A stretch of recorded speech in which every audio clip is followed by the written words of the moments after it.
ሰበር ዜና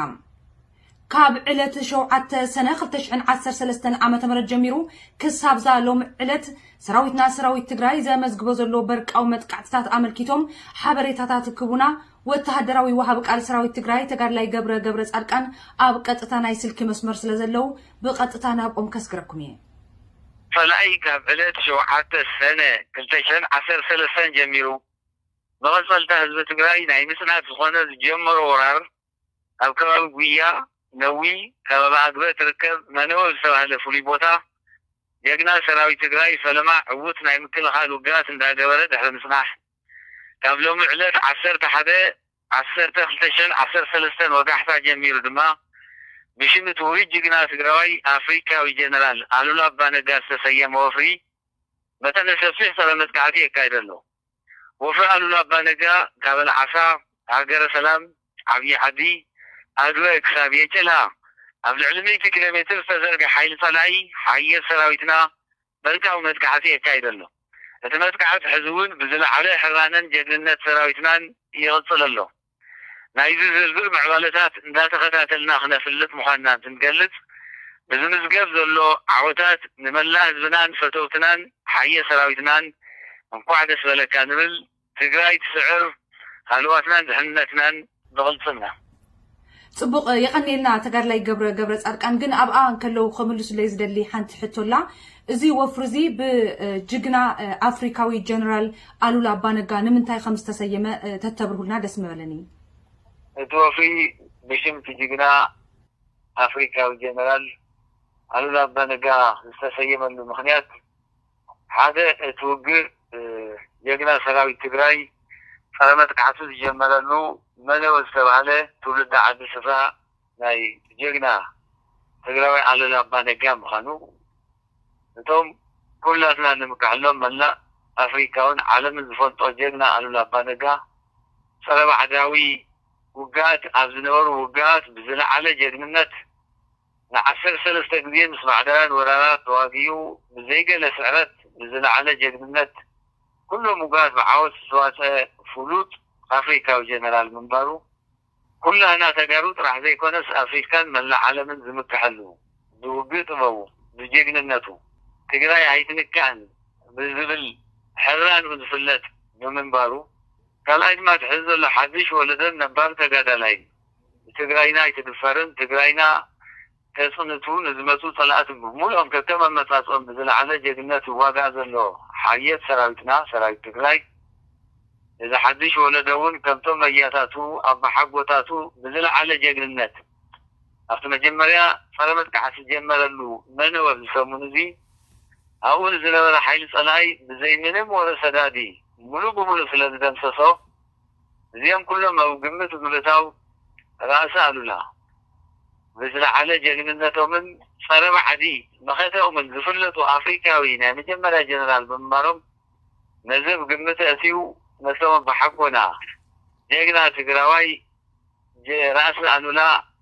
መፀውዒ ኮን ብሽሞም እቲ ወፍሪ ክስየም ዝተገበረሉ ምክንያት እዚ እዩ። በዚ ስም ዝተፀውዐ በዚ ወፍሪ ዝተፀውዐ ውግኣት ድማ ከምቲ ልዕሊና ዝገለፅናዮ ተኸታታሊ መጥቃዕትታት እንዳተኸደ ናይዚ ዝርዝር ዓወታት ድማ ብቐፃሊ ክንገልፅ ምዃንና ክንገልፅ ንፈቱ። ብጣዕሚ ጽቡቕ የቐኒልና ተጋድላይ ገብረ ጻድቃን ካብ ልቢ ነመስግን። እምበኣር ከዘኽበርኩም ተመልከትና ንሕና እውን እዚ ብጅግና ኣፍሪካዊ ጀነራል ኣሉላ ኣባነጋ ዝተሰየመ ወፍሪ ሙሉእ ሓበሬታ ምስ ረኸብና ብቐጥታ ክንሕልፈልኩም ምዃንና ክንሕብር ንፈቱ። ንመላእ ህዝብናን ንሰራዊት ትግራይናን በቲ ዝርከብ ዘሎ መስተንክራዊ ዓወታት እንኳዕ ደስ በለኩም ደስ በለና። ሃልዋትና ንድሕንነትና ንብቕልፅምና ትግራይ ትስዕር።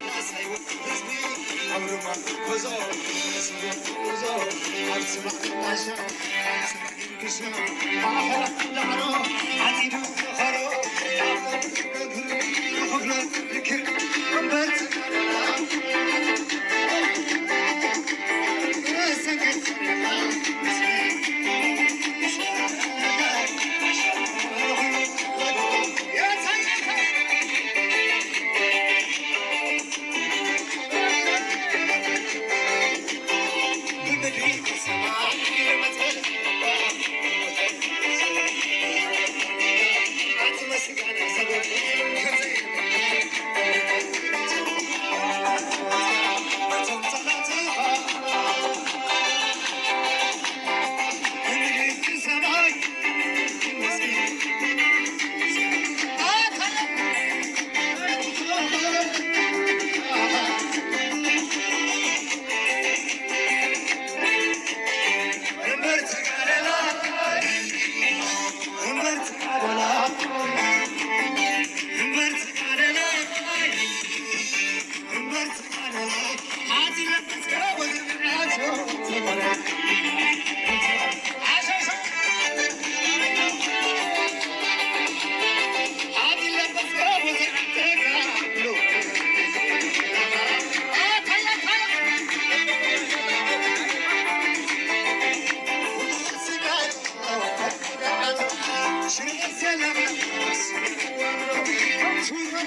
والني والني يسعدنا يسعدنا يسعدنا يسعدنا يسعدنا يسعدنا هو يسعدنا يسعدنا يسعدنا